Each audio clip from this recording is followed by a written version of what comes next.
نہ جانے انس کیا سوچتا ہوگا، اس جذباتی لڑکی کی وجہ سے میجر آس کو اپنا امیج خراب ہوتا نظر آ رہا تھا۔ وہ انس نے اشارہ دیا، اچھا تم اسے بٹھاؤ، میں آ رہا ہوں۔ میجر آس سے اسے جانے کا کہا، انس باہر نکل گیا۔ آپ اب باہر نہیں آئیں گی، اس سے ساکت کھڑی نیلم کو حکمی انداز میں کہا۔ وہ کسی ٹرانس کسی کیفیت میں چلتی ہوئی بیٹھ کے کنارے بیٹھ گئی۔ میجر آس نے ایک نظر اس کے افسردہ حسین چہرے کو دیکھا اور بیگ اٹھائے باہر نکل گیا۔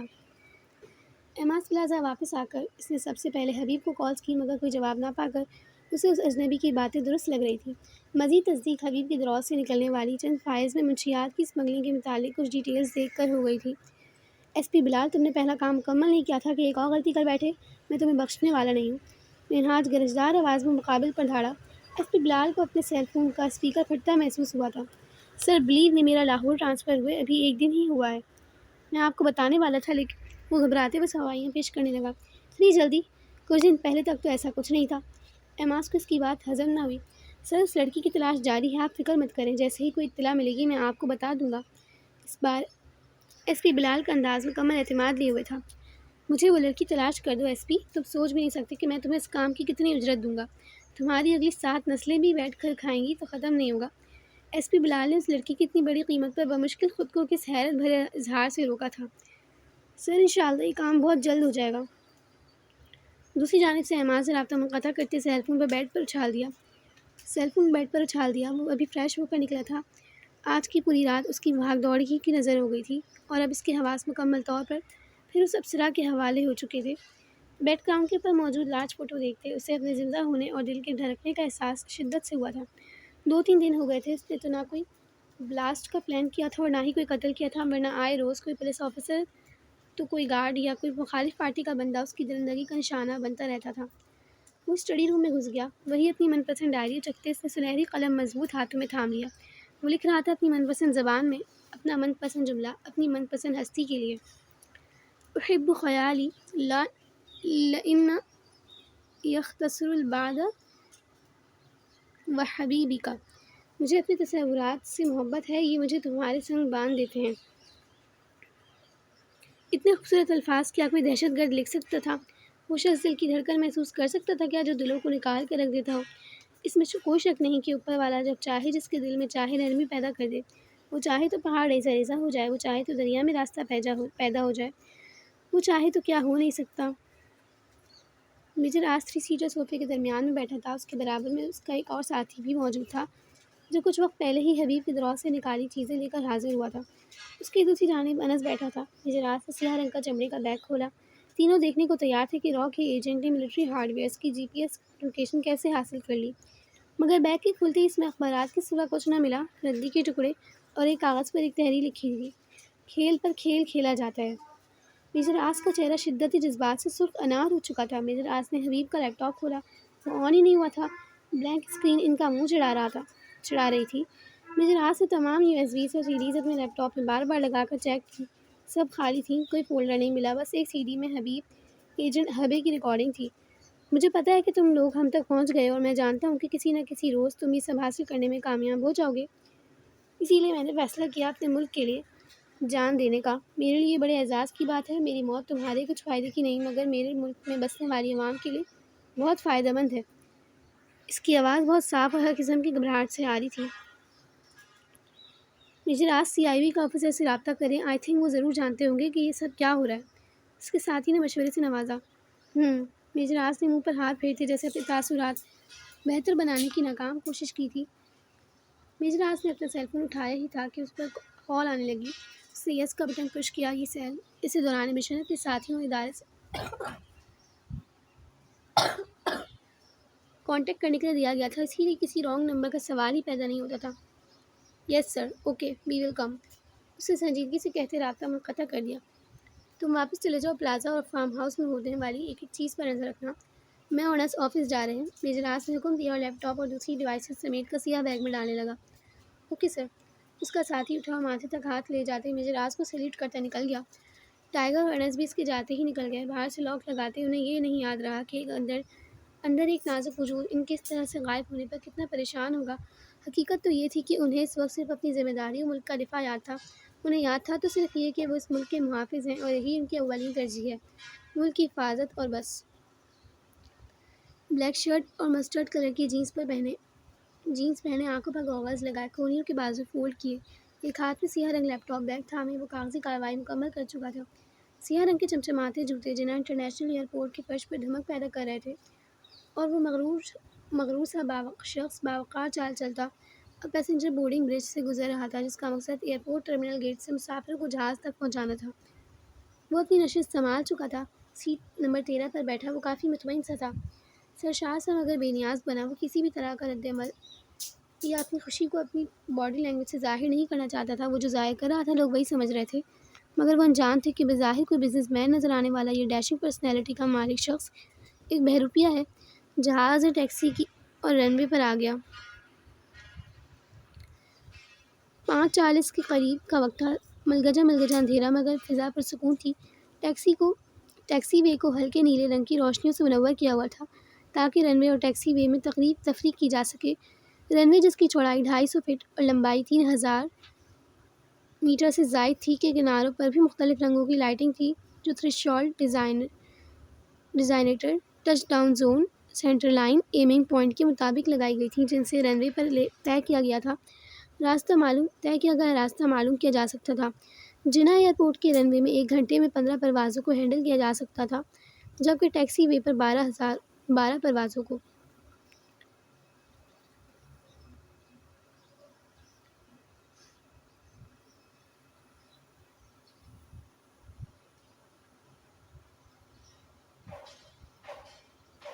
پارکنگ ایریا کی پیمائش 266,000 اسکوائر میٹر تھی۔ جہاز رن وے پر تیار کھڑا تھا، اڑان بھرنے کو، آسمان سے باتیں کرنے کو، بلندیوں میں پہنچنے کو، آسمان کے سینے پر منڈلانے کو، ایک دم تیار۔ 1500 فٹ کا راستہ طے ہو چکا تھا، اب جہاز کی رفتار میں تیزی آنے والی تھی، جب اچانک سے جہاز رک گیا۔ یہ پرواز کچھ خرابی کی بنا پر 1 گھنٹے کی تاخیر سے اڑان بھرے گی۔ کراچی میں موجود ISI کے آفس میں ایک میٹنگ جاری تھی، جس میں DIG SP بلال، CIB کے آفیسرز اور میجر آرمز کے مشن میں شامل 2 ایجنٹس، ISI کے ڈائریکٹر جنرل اور اس کے علاوہ آرمی آفیسرز بھی شامل تھے۔ ہرب کا سیل فون جب ہماری تحویل میں آ گیا تھا، رو کو تبھی خبر ہو گئی تھی کہ ہم جان گئے ہیں کہ رو کا ایجنٹ ابھے ایجنٹ آکاش سے ملاقات کو آ رہا ہے، اور اس ملاقات میں آکاش ابھے کو وہ سارے راز فراہم کر دے گا جو اس نے 6 سال سے ISI میں داخل ہو کر حاصل کیے ہیں۔ تبھی انہوں نے پلان چینج کر لیا۔ ایجنٹ آکاش نے ابھے سے پہلے ایک اور بندے سے بھی ملاقات کی تھی شام کے وقت، اور وہ تھا ایجنٹ ارجن، جس کے پاس اب وہ سیاہ بیگ ہے۔ ہمارے ملک کا قیمتی خزانہ ہے وہ۔ CIB کے ایجنٹس کو پتہ چل گیا تھا کہ بابر حمید نامی شخص دراصل رو کا ایجنٹ آکاش ہے، تبھی سے اس کی ہر کارروائی پر نظر رکھی جانے لگی، اور اب CIB کی رپورٹ کے مطابق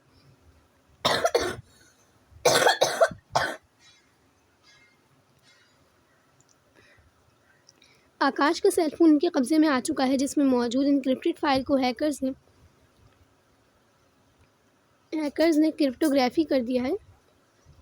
اسے ڈیکرپٹ کہا جاتا ہے، جس کا مقصد خفیہ پیغامات کا تحفظ ہوتا ہے۔ اس میں ڈیٹا کو ایک کی کے ذریعے انکرپٹ یا ڈیکرپٹ کیا جاتا ہے، اور یہ کی صرف سینڈر اور ریسیور کو ہی معلوم ہوتی ہے، کوئی اور اس پیغام کو نہیں پڑھ سکتا۔ اور اس میں موجود میسج کے متعلق ایجنٹ ارجن تقریباً 1 گھنٹے بعد PIA Pakistan international air lines کی پرواز سے دبئی پہنچ جائے گا، اس کے بعد بھارت۔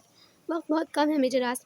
میٹنگ کے بقیہ حصے میں میجر آرمز کا کوئی کام نہیں تھا، اسے اس کا کام بتا دیا گیا تھا اور وہ کھڑا ہو چکا تھا۔ اس کے ساتھ 2 CIB کے ایجنٹ بھی نکل گئے تھے اور انس بھی۔ ان کے جانے کے بعد اصل میٹنگ شروع ہوئی تھی۔ ونگز انٹیلیجنس بیورو کے 2 ایکسٹرنل اور انٹرنل ونگ نام سے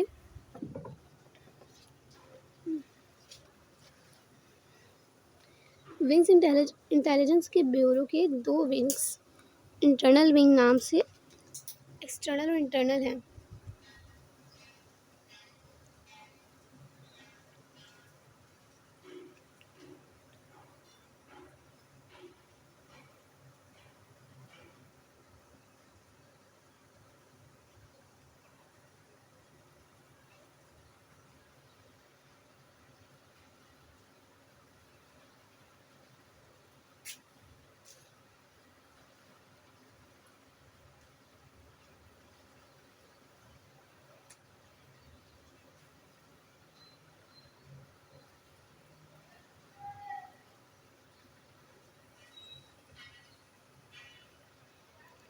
انٹرنل ونگ یا ضروری معاملات دیکھتا ہے، جبکہ ایکسٹرنل ونگ کا کام بیرونی ممالک میں ملکی مفادات کی حفاظت کرنا ہے۔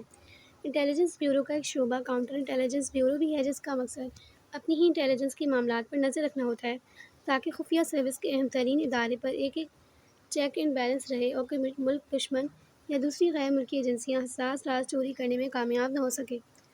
بیرون ملک سے روز سینکڑوں کی تعداد میں لوگ ہوائی جہازوں یا بحری راستوں سے پاکستان آتے ہیں، کوئی سعودیہ سے تو کوئی بھارت، دبئی یا امریکہ سے۔ انٹیلیجنس بیورو کا یہ فریضہ ہے کہ وہ ان کی جاسوسی کرے اور جو مشکوک نظر آئے اس کے متعلق رپورٹ تیار کی جائے۔ اسی لیے جیسے ہی ایجنٹ آکاش کی سرگرمیاں مشکوک نظر آنے لگیں، اس کی جاسوسی شروع کر دی گئی۔ یہ حساس ادارے ہوتے ہی ایسے ہیں، یہاں جاسوسی کرنے والوں کی بھی جاسوسی کی جاتی ہے، اور پھر جب یہ معلوم ہوا کہ ایجنٹ آکاش دراصل ISI یعنی پاکستان کی ہی خفیہ ایجنسی کا کارکن ہے، تو معاملہ اور الجھ گیا اور مزید تحقیقات کی گئی اور بات سامنے آ گئی۔ سفید بے داغ شرٹ اور براؤن ٹائٹ جینز اس کی سونے کی مانند دمکتی رنگت پر بہت جچ رہی تھی۔ سنجیدہ چہرہ، تیز رفتاری کی باعث کشادہ پیشانی پر ننھے ننھے موتی چمک رہے تھے۔ وہ پورے راستے ڈیکرپٹڈ میسج پڑھتا آیا تھا اور اس میں سے اپنے کام کا نقطہ مل چکا تھا۔ ہر خفیہ ایجنسی کا جاسوس ایک چہرے میں 100 روپ لیے ہوتا ہے، اسے پہچاننا کئی بار ناممکنات میں سے ہوتا ہے۔ ایجنٹ ارجن جس حلیے میں ایجنٹ آکاش سے ملنے آیا تھا وہ مختلف تھا، اور اب کی بار جانے وہ کون سے روپ میں ہوگا۔ 8205 کوڈ نمبر کے جو پیغام کے آخر میں لکھا تھا، یہ 5 حروف کا کوڈ میجر آس کے لیے کیا تھا، اس کا اندازہ پوری دنیا میں صرف وہی لگا سکتا تھا۔ 82057 ویئر از یو سے گزرتے میجر آس نے پیغام ٹائپ کیا تھا۔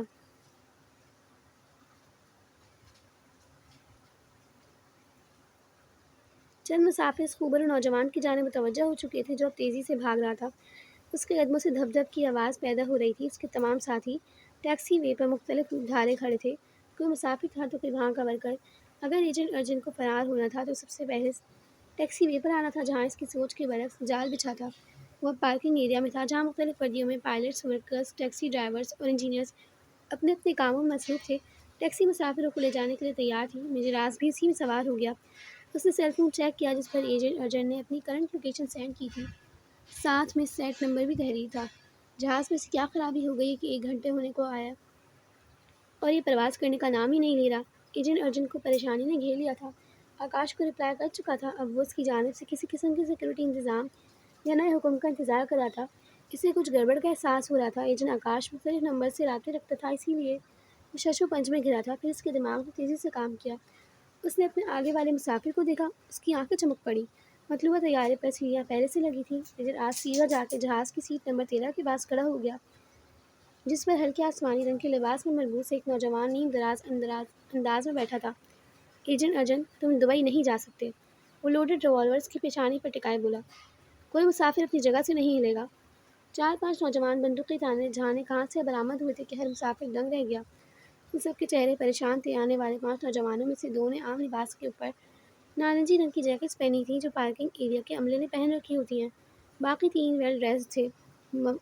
میں جس مسافر کو میجر آس ایجنٹ ارجن سمجھا تھا، وہ گھبراتے ہوئے کچھ کہنے کی کوشش میں ہلکان ہو رہا تھا۔ اس کی نیند بھپ سے اڑ گئی تھی، وہ صحیح معنوں میں ہوش میں آ چکا تھا۔ سامنے کھڑے کرخت تاثرات والے دلکش چہرے کو اس نے بے بسی سے دیکھا۔ ایجنٹ ارجن اگلی نشست پر اطمینان سے بیٹھا دل ہی دل میں اپنی قابلیت کو سراہ رہا تھا، جب اچانک اسے اپنی گردن کے پچھلے حصے پر چبھن کا احساس ہوا۔ پھر اس کے کانوں نے وہ سنا جسے اس کی امید نہ تھی۔ کم آن ایجنٹ ارجن، تم کیا سمجھے تھے سیٹ بدلنے سے انسان بدل جاتا ہے؟ سرد آواز، بھاری لہجہ۔ ایجنٹ ارجن کا سانس اٹک گیا، اس پر کپکپی طاری ہو گئی۔ سامنے سے 2 پولیس آفیسر آ رہے تھے۔ چند منٹ بعد ہتھکڑیاں اس کی کلائیوں میں تھیں۔ Game changer. اس کی آنکھ کب لگی تھی اسے پتہ نہ چلا، کب وہ غنودگی میں گئی اور کب وہ سب گھر سے گئے۔ Tiger, tiger! وہ پورے گھر میں اسے آہستگی سے آوازیں دے رہی تھی۔ دبے دبے پیر کچن میں، واش رومز میں دیکھا، وہ اور انس دونوں غائب تھے۔ اس نے گہری سانس لیتے خود کو ریلیکس کرنا چاہا۔ اس نے چاہا اس کا دماغ سمجھ جائے کہ وہ ان کے لیے ضروری یا اہم نہیں ہے۔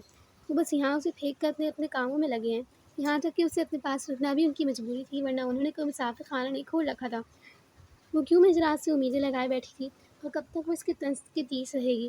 وہ یہاں کیوں رکی ہے؟ اگر میجر آس کو اس کی کوئی پرواہ نہیں تھی، اس کے دل کی فکر نہیں تھی، تو وہ کیوں اس کے مشن کی خاطر اپنے گھر والوں سے دور رہتی؟ وہ کیوں اپنے دل کو قابو کیے اپنے گھر والوں کو، اپنے بابا کو اور آپی کو بلائے بیٹھی تھی؟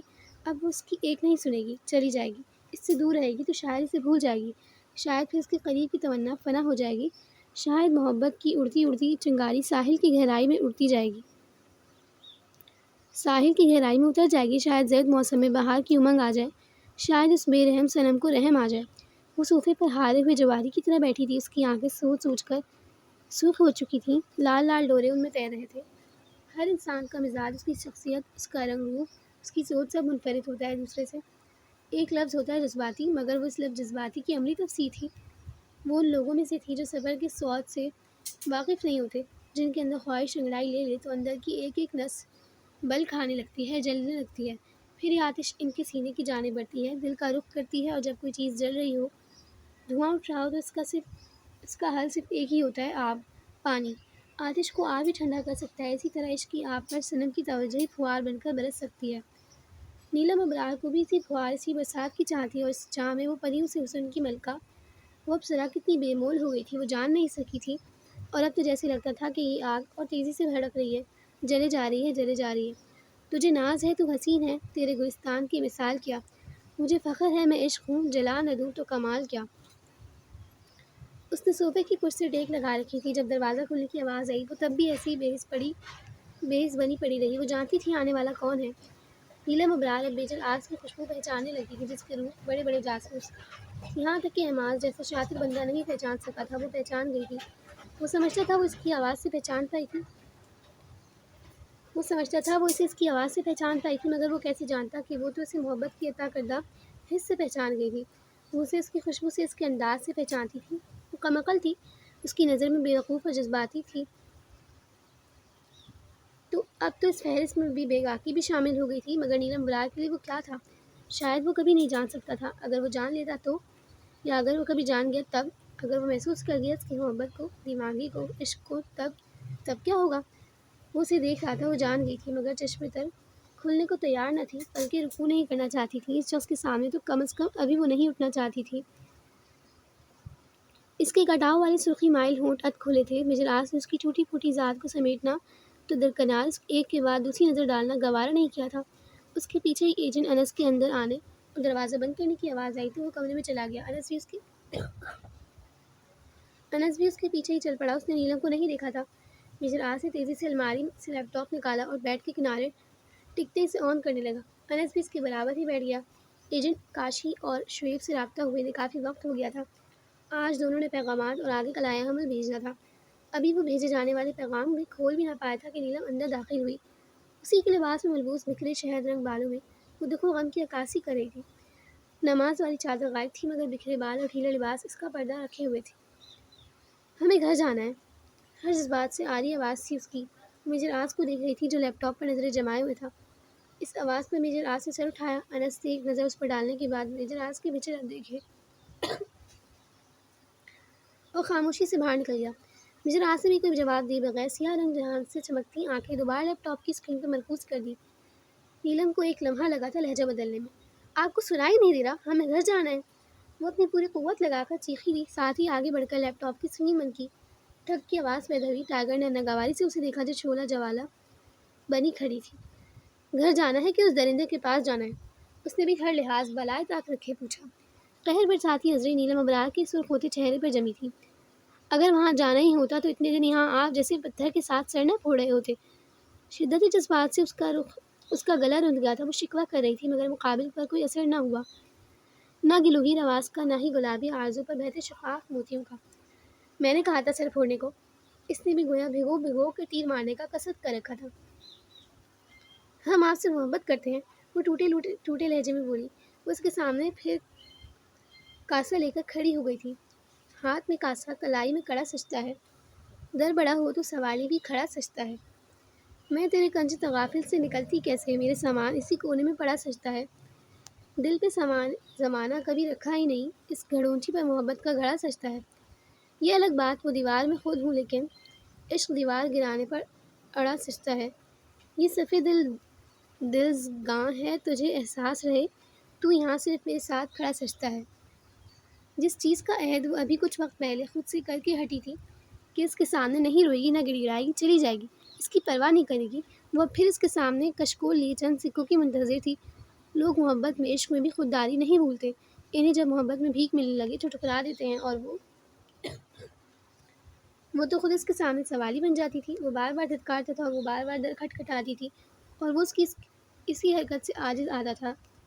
میں نے کہا تھا محبت کرنے کو، وہی طنزیہ لہجہ، مگر اس بار حقارت بھی صاف نمایاں تھی۔ اس کا بس نہیں چل رہا تھا کہ سامنے کھڑی لڑکی کو سنسار کر کے رکھ دے، جسے اپنی عزت نفس کی رتی برابر پرواہ نہیں تھی۔ کم از کم ان حرکتوں سے وہ میجر آج کا دل نہیں جیت سکتی تھی۔ آخر وہ مان کیوں نہیں لیتی تھی کہ وہ اسے تسخیر نہیں کر سکتی؟ بالکل صحیح کہا آپ نے۔ آنسو ٹپ ٹپ گر رہے تھے، جیسے ہموار سطح پر بارش کی بوندیں گرتی ہیں۔ وہ ہکلائی۔ شاید الفاظ درد کا سینہ چیرنے میں دقت محسوس کرنے لگے تھے۔ آپ نے تو نہیں کہا تھا ہمیں محبت کرنے کو، ہم مانتے ہیں آپ نے نہیں کہا تھا، مگر آج ایک بات آپ کو بھی ماننی پڑے گی۔ اس نے اپنے نازک ہاتھ سے گلابی آرزو پر بہتے سیال کو رگڑ کر صاف کیا۔ ہم نے محبت کو نہیں چنا تھا، محبت نے ہمیں چنا تھا، اور ہماری بدقسمتی تو دیکھیے، ہم نے ابتدائے عشق کا آغاز بھی انتہائے عشق سے کر ڈالا۔ یار پر سب وار دینا عشق ہے، آپ ہمیں کاٹ ڈالیں، جلا ڈالیں، مار ڈالیں، آپ کو حق ہے، مگر ہم اف نہیں کریں گے۔ جس لمحے ان لبوں سے حرف شکایت ادا ہو، اگلے حرف کی مہلت نہیں مانگے گی یہ زندگی۔ درد سے چور لہجہ، سحر انگیز آواز، کوئی اس سے دامن چھڑا سکتا تھا تو وہ شاید اس پوری دنیا میں میجر آس عالم ہی تھا۔ اتنی محبت کرتی ہو تو چند دن اور رک جاؤ۔ ایس پی بلال کے مطابق 2 دن میں وہ یہ رپورٹ دے دے گا کہ تم وہاں سے فرار ہونے کے بعد روڈ ایکسیڈنٹ میں ماری گئی ہو، پھر تم ہر خطرے سے آزاد ہو جاؤ گی۔ وہ تلا دلا تھا اسے پروفیشنل لہجے میں۔ کیا اس کا دل ایک بار بھی نہ کانپا تھا نیلم ابرار کو مردہ کہتے ہوئے؟ اس کے دل میں سوئی چبھی تھی، چبھن کا احساس بہت زیادہ تھا۔ نمکین پانی کی دھاریں اور تیزی سے بہنے لگیں۔ ہم مر جائیں گے تو آپ کو کوئی فرق نہیں پڑے گا؟ میجر آج دوبارہ لیپ ٹاپ کے ساتھ مصروف ہو گیا تھا جب نیلم نے افسردہ آواز میں سوال کیا۔ For God sake leave me alone, خدا کے واسطے مجھے تنہا چھوڑ دیں۔ وہ دانت پیس کر بولا۔ ٹھیک ہے، چلے جاتے ہیں، جب آپ ہمیں یاد کریں گے نا تب ہم بھی واپس نہیں آئیں گے۔ اس نے آنسو پوچھتے نروٹھے انداز میں جواب دیا، جیسے کوئی بچہ لڑائی ہونے پر بولتا ہے۔ آپ کی نوازش ہوگی۔ وہ چڑھ کر بولا تو نیلم مزید ایک لمحہ بھی رکے بغیر کمرے سے نکل گئی۔ سراپا عشق ہوں میں، اب بکھر جاؤں تو بہتر ہے، جدھر جاتے ہیں یہ بادل ادھر جاؤں تو بہتر ہے۔ ٹھہر جاؤں یہ دل کہتا ہے تیرے شہر میں کچھ دن، مگر حالات کہتے ہیں کہ گھر جاؤں تو بہتر ہے۔ دلوں میں فرق آئیں گے، تعلق ٹوٹ جائیں گے، جو دیکھا جو سنا اس سے مکر جاؤں تو بہتر ہے۔ یہاں ہے کون میرا جو مجھے سمجھے گا فراز، میں کوشش کر کے خود ہی سبر جاؤں تو بہتر ہے۔ بڑے سے ڈائننگ روم میں آج بھی ہمیشہ کی طرح پرتکلف ناشتے کے لوازمات میز پر سجے تھے۔ سورج پورے پرتباک انداز میں آسمان کے سینے میں اکڑا بیٹھا تھا۔ اس کی شعاعیں تندی سے نکلتی سنہری رنگ زمین کو منور کر رہی تھی۔ 11 بجے کے وقت بھی دوپہر کا سماں تھا۔ حبیب کی اصلیت کھلنے کے بعد منہاج اظہار کے لیے آنکھ لگانا ناممکنات میں سے تھا۔ وہ چینی کی پلیٹ میں رکھے آملیٹ کو کانٹے کی مدد سے بس کاٹ رہا تھا۔ سوچیں کہیں دور نکل گئی تھی۔ کھانا آج بھی وہ سادہ کھاتا تھا۔ ناشتے میں چیز آملیٹ اس کا پسندیدہ ترین تھا۔ اگر حبیب ISI کا بندہ تھا تو اس کا مطلب شاکر بھی ISI کا ہی ایجنٹ ہے۔ مگر نہ ہی شاکر سے اس کا رابطہ تھا، نہ ہی حبیب کل سے احماس پلازا واپس آیا تھا۔ میورک ناشتے سے مکمل انصاف کرنے میں مصروف تھا۔ فروٹس اور جوس، ان 2 چیزوں کا وہ کثرت سے استعمال کرتا تھا، تبھی بڑھتی عمر کے باوجود وہ چست اور توانا تھا۔ سر 2 گارڈز آپ کے لیے ایک اطلاع لے کر آئے ہیں، بہت ضروری ہے، کہتے ہیں آپ سے بات کر کے ہی جائیں گے۔ اس کے خاص ملازم نے کھانے کی میز کے کنارے کھڑے ہوتے کہا۔ سفید رنگ کی وردی میں ملبوس نوکر کو اعماز نے ہاتھ کا اشارہ کیا تو فوراً کھسک گیا۔ اسی طرح کا نوکر جو میورک کے پاس کھڑا تھا وہ بھی چلا گیا۔ کیا بات کرنی ہے انہیں؟ منہاج نے پہلا لقمہ منہ میں ڈالتے سنجیدگی سے پوچھا۔ سر کہہ رہے ہیں کہ کسی لڑکی کے متعلق اطلاع دینی ہے۔ وہ تابعداری سے سر جھکائے ہاتھ باندھے کھڑا تھا۔ منہاج کا چلتا منہ پل بھر کو رک گیا تھا، پھر اس نے پانی کا گلاس چڑھاتے نوالا چبائے بغیر ہی نگل لیا اور نیپکن سے ہاتھ صاف کرتا کرسی کھسکا کر کھڑا ہو گیا۔ اس کا رخ اب ڈرائنگ روم کی جانب تھا۔ احماس نے کبھی کسی گارڈ سے تفصیلی بات نہیں کی تھی، اسے ان کے چہرے بھی کم ہی یاد رہتے تھے۔ گارڈز بدلتے رہتے تھے، مرتے رہتے تھے، کبھی اس کے ہاتھوں، کبھی مخالف پارٹی کے ہاتھوں۔ وہ ڈرائنگ روم میں داخل ہوا جہاں گارڈ کی وردی میں ملبوس 2 افراد پریشان سے کھڑے تھے۔ احماس آگے بڑھا اور اپنی مخصوص نشست سنبھال لی، ہمیشہ کی طرح چوڑے ہو کر ٹانگ پر ٹانگ جماتے بیٹھا۔ بولو۔ مختصراً بولتے اس نے اجازت دی۔ دونوں گارڈز نے ایک دوسرے کو دیکھا اور پھر ایک کو جھجکتے ہوئے سر کو مزید جھکاتے ہوئے بولا، سر جو لڑکی غلطی سے ہماری کار میں سوار ہو گئی تھی وہ… اس کے بعد وہ اٹک گیا یا دانستہ رک گیا تھا۔ وہ کیا؟ منہاج مستعد سے دھاڑا، سر اس لڑکی کو ہم نے ایگل کے ساتھ دیکھا ہے۔ دوسرا گارڈ جلدی سے بولا، کیا بکواس کر رہے ہو؟ زخمی شیر کی سی دھاڑ تھی اس کی، وہ اپنی نشست چھوڑ کر کھڑا ہو چکا تھا۔ ایگل اس کی ناک کے نیچے اس کی محبت کو بھگا لے گیا تھا اور اسے پتہ ہی نہ چلا تھا۔ وہ بیوقوف بن گیا، منہاج اسحاق کو بیوقوف بنا دیا اس نے۔ اس کے پورے جسم میں شرارے دوڑ گئے تھے، اس کے تن بدن میں آگ لگ گئی۔ اس وقت اگر ایگل اس کے سامنے ہوتا تو وہ 1 منٹ کی بھی تاخیر کیے بنا اس کے سینے سے دل نکال لیتا۔ سر ہم سچ کہہ رہے ہیں، بہت پیچھا کیا ان کا، مگر وہ بائک پر تھے اور ہم گاڑی میں، تبھی ٹریفک میں پھنس گئے اور وہ لوگ نکل گئے۔ گارڈ نے شرمندہ ہوتے کہا۔ منہاج نے زیر لب 2-3 گالیوں سے اسے نوازنے کے بعد صوفے کے پاس پڑی شیشے کی میز سے سراہی اٹھا کر اسے دے ماری۔ خون کا لاوا ابل کر اس کے ماتھے سے بہنے لگا۔ اس کا پورا منہ اس لال رنگ کے مادے سے سج گیا تھا۔ اس کے ساتھ کھڑا گارڈ کب کپانے لگا۔ ایماز کی دہشت اتنی تھی کہ وہ بڑھ کر اپنے ساتھی کا خون ہی صاف نہ کر سکا۔ اس کا ساتھی لہرا کر زمین بوس ہوا تھا اور منہاج اسے ایک ٹھوکر رسید کرتا ڈرائنگ روم سے نکل گیا۔ وہ تیزی سے چلتا اپنے کوٹ کا بٹن لگاتا لفٹ کی جانب بڑھ رہا تھا جب پیچھے سے اس کا خاص ملازم بھاگتا ہوا آیا۔ سر، یہ مین گیٹ کے پاس پڑا ملا ہے، اس پر آپ کا نام لکھا ہے۔ اس نے خاکی رنگ کا لفافہ اس کے سامنے کرتے کہا۔ ایماز نے سرخ ہوتی نگاہوں سے اسے گھورا اور جھپٹنے کے انداز میں لفافہ تھام لیا۔ اس نے محسوس کیا لفافے میں کوئی تصویر یا فائل ہے۔ اس نے لفافہ چاک کرنے کے بجائے اس کاغذی لفافے کو آگے سے پھاڑ دیا۔ اندر الٹی تصویر پڑی تھی جس کی بیک پر ایماز لوزر تحریر تھا۔ ان چند الفاظ نے اس کی حالت بگاڑ کر رکھ دی۔ غصے کی شدت سے اس کے دماغ کی رگ پھڑپڑانے لگی تھی اور رہی کسر تصویر کے پلٹنے اور اس میں موجود ہستیوں کے چہروں نے نکال دی تھی۔ اس نے دانتوں پر دانت اس انداز میں جما رکھے تھے کہ جبڑوں میں موجود باریک باریک نیلی نسیں ابھر پڑی تھیں۔